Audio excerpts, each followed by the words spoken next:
Hello, welcome back. I'm Miniature Mike. Today we're going to do something a little different, requested by you guys in the comments. And we want to take a look at just kind of the basic troopers. This is going to be a quick video as well, but just kind of the basic troopers that each faction gets to have. As you notice, I left off the Yuzhen Vong because they're a little different animal, so I figured not exactly apples to apples for these, so I'll leave them out. But yeah, I just want to give some of my thoughts on these different troopers. I have their stats up here, name, a mini, and then I also included the Blue Milk score with a heat map just to kind of give a sense of what the community thinks is good, what the community thinks is not so good. And I'll give my thoughts and kind of what I think about it. So I'm not going to do like the PowerPoint style. I'll just kind of jump in. So kind of what you have right here when you go across is kind of there's two different sets or three different sets. You have the really, really cheap ones like Sith Guard, Old Republic Guard, Battle Droid, Rebel Trooper, Stormtrooper. Then you have kind of the medium expensive ones where you have like the Super Battle Droids, the Galactic Alliance Trooper, New Republic Trooper, Old Republic Trooper, the ones that are kind of the 8 to 10 range. And then you have some of the more pricey ones, which maybe I shouldn't have included them here, but I figured I would. You have the Mandalorian ones, which are pretty nice in some ways. And then the Rebel Soldier, which is kind of like, I'm just including troopers and soldiers, so that's why they showed up here. And they're actually kind of cool. Kind of rated, decently-ish, but they're pretty cool. At least with regard to troopers. But jumping into Old Republic Guard, it has pretty much the same stats as the Rebel Soldier, or Rebel Trooper, I should say. The only big difference being the fact that it has one more defense. So I guess for costing the same, cool, you get one extra defense, but I don't think these guys are really all that cool, to be honest, in the Old Republic. I just prefer not to use them. Like if I wanted someone that can do a little bit of damage, I'd almost just use the Old Republic Soldier, but they're more expensive. And the community seems to not like them very much at all. They're one of the worst rated base troopers in the entire game. And the funny thing about them is they're basically identical to a clone trooper. It's just the Clone Trooper has Order 66, and the Clone Trooper has a lot better commander effects that it can draw from. I'm not going to get into all of them, but there's a ton, and maybe that's another video I can go into talking about different combinations for troopers, which commanders are best within each faction, but I'm not really a fan of the Old Republic Guards or the Old Republic Soldier, in my opinion. When then you come to the Sith Guard, I think the Sith Guard, for what it is honestly kind of cool. So it costs 5. And what you're doing is you have the same when you're comparing it to this guy right here. I'm going to highlight these. When you're comparing them, you got 14 to 14. Everything's the same. Attack is 1 lower. That's fine. I feel like at that level, it's not a big deal, in my opinion, because you're going to modify it in different ways. But I think it's really cool. He's Trooper, so he benefits from all the Trooper effects.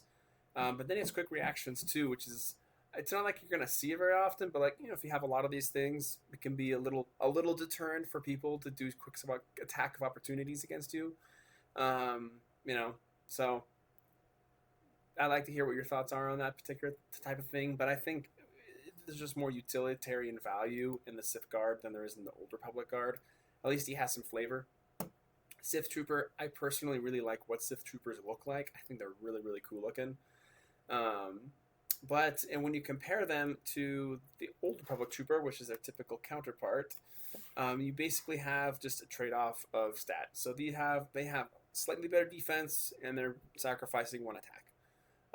In the grand scheme of things, the community still doesn't like the Old Republic Trooper that much, and I don't think they have all that many commander effects that really help them out a lot. I mean, there's the Old Republic Commander and Captain, which gives like double attack, and I don't remember the other one off the top of my head.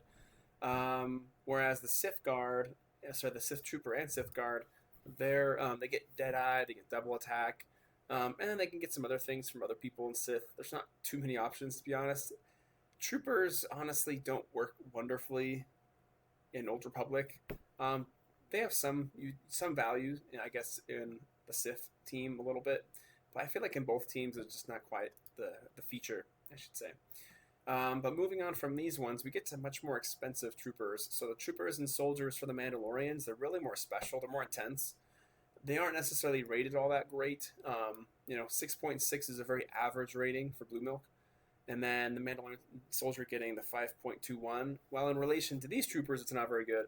In just the whole of blue milk ratings, it's also kind of below average. And I'd like your guys' help as a community to help me understand kind of why that is, because I can understand this one, to be honest. So he does cost 16. He has basically all the same stats actually as the trooper, but then he's got less. So they both have Deadeye. He's got double attack, so whoop-de-doo.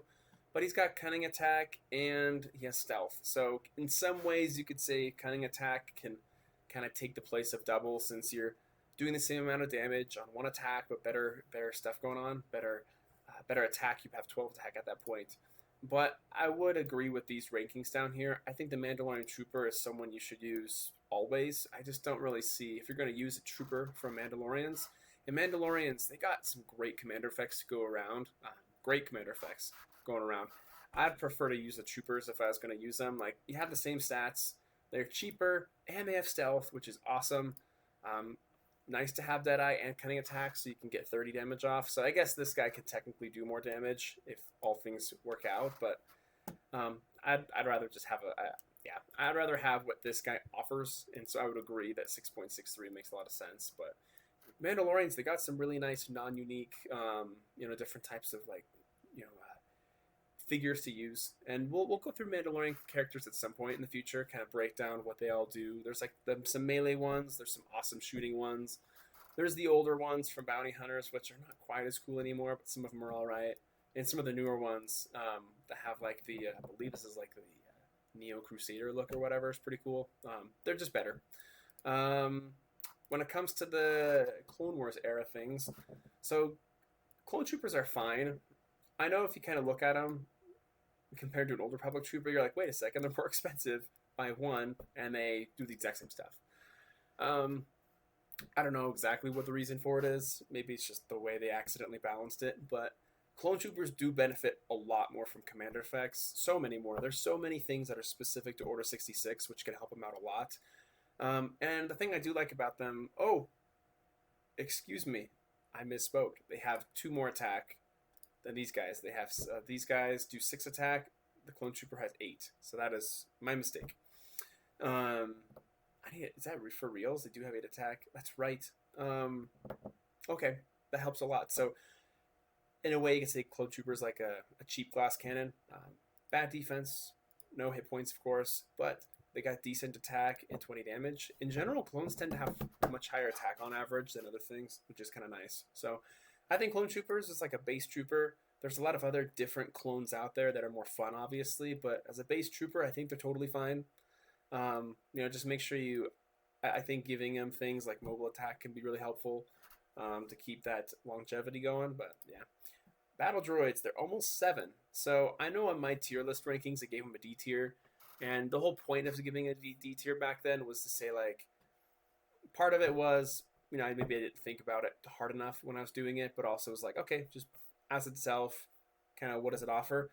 But the reason why battle droids I think are actually pretty nice is they're very cheap. They're very easy to upgrade. So, like, they cost 4, but you could easily give them, plus 8 attack, more defense, twin attack, in cover, they're great.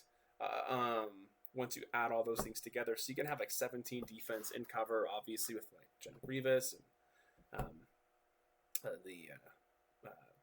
in the battle droid officer and sergeant. So these things really quickly you can make a very cheap unit kind of annoying, like very annoying. So I think that's why battle droids are cool. They're useful, very useful for the separatists, and yeah, I'm a fan. I definitely like battle droids. Obviously, if they're just kind of on their own and you're not making them any better, then they're terrible, but battle droids are a nice supplemental piece, and you can easily crank them up very quickly. When it comes to super battle droids, I personally like them a lot. Maybe it's just because of how they look, and I think the community agrees that they're decent. Again, they don't have they're bad when it comes to survivability, which is kind of strange. I always thought super battle droids, maybe this is just from playing the old Republic, so the Republic Commando games. From watching those, you're like, yeah, these guys should have like damage reduction 10, 30 hit points or something. But It's just kind of how it was at the time. I guess at the time they just kind of saw super battle droids and clone troopers more or less as equals. But what they have over clone troopers is some other interesting things. So they got slightly more hit points, so whoop-de-doo, they can survive a hit from a 10 damage person. I do like that they have charging fire, so that's some nice, options. So you could shoot and just get out of there, or just run into a situation and fire. Synchronized fire is a pretty easy way, if you have a lot of other droids, to crank up your attack and make it good. And then again, being a separatist, you can make these things pretty wild with a lot of different commander effects that are available with them. So I like super battle droids. I think they're cool. There's obviously way better options and much different things you can do, but there's something about them. I think they're solid. They're cool. Pretty sweet. I think Rebel Troopers, and I'd agree, they're terrible. I don't see any reason to use them. No, I don't see any reason to ever use them. Their stats don't excite me at all. They have bad defense. 5 attack for me doesn't really quite cut it or get over it. And yet 10 damage. So Rebel Troopers, if you have a cool squad that makes them great, let me know. But I've always hated them. I don't think they look cool. They're just crappy. So yeah, leave it at that. And then you have the Rebel Soldier, which is I'll do a video in the future, by the way, where I'll compare like how does the standard version compare to the elite version, and is it an upgrade really? Is it kind of like a side grade in terms of cost? Are they useful? That kind of thing. This is just looking at the base troopers, but I think that'd be fun because you have the Rebel Trooper, you have the elite Rebel Trooper. There's like the Snow Trooper and Elite Snow Trooper, kind of seeing like how does that transition as you improve. Like, is it better to use the elite versions or not matter? In this case, you could kind of see the Rebel Soldier is like, that is the most elite Rebel Soldier. And they have a decent score, like 6.7 is an average ranking in Blue Milk. But among these troopers, it's pretty solid. I kind of like it. It's like you have 13 points, it's not expensive, 30 hit points, so they can take, like 2 shots or so, 14, 6, and 20. But I do like that if you get a group of these guys together with squad assault and squad cover, you can easily ratchet that up to 18 defense, 10 attack, 22 defense if you're in cover, which is good. So I guess you have to help me out, help me understand why Rebel Soldiers don't have a better rating on Blue Milk than 6.7, because they also have grenades 30. So like, if you have an opportunity to pop off a grenade that's like, hey, 30 damage, 50-50, and you could hit a group potentially. Obviously, some good opponents will be able to try to maneuver around that, so you're not able to exploit it. But I think that's great. I think these guys are really cool. I haven't really used them much, honestly, but they look cool on paper. They seem fun to me. Over here, we got the Stormtrooper, which I'm completely unsurprised is the best base trooper base unit for a particular faction in the game. I think these things are just fantastic for what they are. So they cost 5, and I'm going to compare them to the Rebel Trooper, because the Rebel Trooper is kind of what they're compared against. They're the adversary. Same defense, same HP, same damage. Both have no special abilities.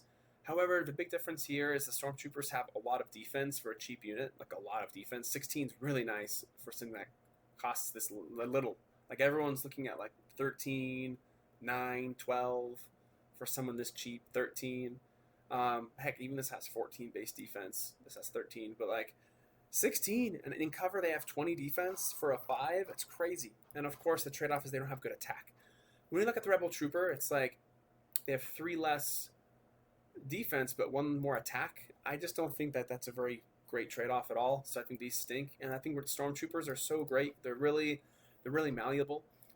You have that great defense, and then you can build around it. You can give them more defense. You can give them some nice special abilities with all the different commander effects available. Obviously, Felucian Stormtrooper Commander, the Darth Vader Imperial Commander, or whatever. Those guys can give Stormtroopers, I think, in cover, their defense can get as high as, I think it was like 28 or 26 or something insane, or 30. It's crazy. I think it is actually 30. Is it? Yeah. No, it's 28. So these guys can get some outrageous defense. Like, they're untouchable, basically, in cover in some situations. But then, again, they kind of just tickle. They don't do as much damage, but if you get the right commanders, right combinations, I think Stormtroopers for costing 5, like, they're fantastic, and the community agrees, obviously. And when it comes to the New Republic stuff, they're actually pretty decent. I think both of these are decent options. However, I would agree the New Republic Trooper might be a little bit better because of advantageous cover. So you have a person who costs 10, the Galactic Alliance is 11, they have the same HP. They both have 7 attacks, so that's pretty good. That's really nice attack for that cost. And then when you have 13 and 7, really good, and I'd say pretty solid defense. You're going to depend on putting him in cover so that he can take advantage of the 21 defense. Same with this guy. If he's in cover, he'll also have 21 defense. So in a way, it's like having the same ability, I guess. I don't know. But they are a little bit cheaper by 1 point. So that's nice. I like the defense aspect. They have nice attack. They're very easy, both of these people. You can give them evade and mobile attack very easily, no problem, which can really, really ratchet up that survivability. So I think these guys have really nice survivability, especially coming from their own faction. But the question is would you like to have... I think Pen 10 is kind of irrelevant. You're not going to really need it or use it much, but it's there. You have double attack, so I guess you can choose where you want the shots to go sometimes. And you know you're going to land the shot, especially if it's against an armored vehicle with Pen 10. But I think I'd agree here. I think I like these guys more. They're a little cheaper. You're doing 1 attack, so you just know you're going to make that shot if you need to make it. Yeah, I think these guys are a little bit better. Although I think Galactic Alliance Troopers are all right. So going back over this whole thing in general, I'd agree. Guard's not that good. Soldier's not very good. Sith Guard, I think they can be kind of cool. The Sith Trooper, while I think they look awesome personally, just that armor's cool to me. I'd agree they aren't really that great practically. The Mandalorian Soldier is kind of expensive. They have double. I think back then these were a lot better. I don't know if 5.2. I think that might be a little harsh, but clearly the Mandalorian Trooper outclasses it. Clone Troopers, I think, are just solid. Nice attack, 20 damage, lots and lots of commander effects. Battle droids, they're great for what their role is. That's why they're a 7 essentially. I like super battle droids. You just gotta amp them up the right way. These stink. Rebel Troopers, I think they're kind of cool. Never really used them, but I do like what's available here. Stormtroopers are awesome. And then I think both of these are decent in their own right. So anyway, want to make that one a quick one. Please let me know what you guys think about these base troopers in Star Wars miniatures. There's some sucky ones, and there's some really useful, interesting ones that are pretty useful for their factions. But yeah, I'd love to hear what your thoughts are on these in general. If you agree or if you disagree, I think it's all great. So again, like, subscribe if you haven't done any of that stuff yet. I've really appreciated the growth that I've had here. I think I'm almost up to 40 subscribers, which is really cool. So I'm just going to continue to churn stuff out. As a note, also for all y'all, is because life's been really busy lately with a lot of things going on. I'm trying to get maybe 1 or 2 of these things out per week, but I do appreciate the fact that you enjoy them. So anyways, with that said, I'll see y'all next time. Have a good one.